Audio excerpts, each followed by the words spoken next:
Good morning mga idol. Ayan, nandito ako ngayon sa harap ng bahay sa Mindis, Tagaytay. Nagtatanim po ako ng pinya mga idol. Ayan, ako ang nagtanim yan.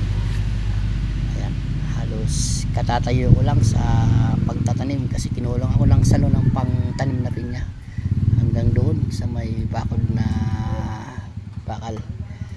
Kinulang siguro mga 40 pieces pa. Ayan, medyo malapad-lapad din mga idol. Sabi nung nakausap ko baka hindi pa raw umabot ng isang taon dahil malaki na yung aking salo na pangtanim sa pinya. Baka raw mga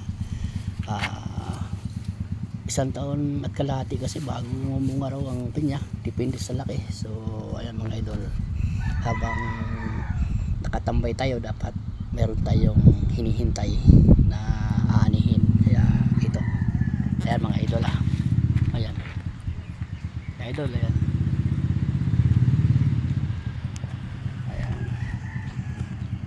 So maraming salamat po mga idol sa panonood ng aking video.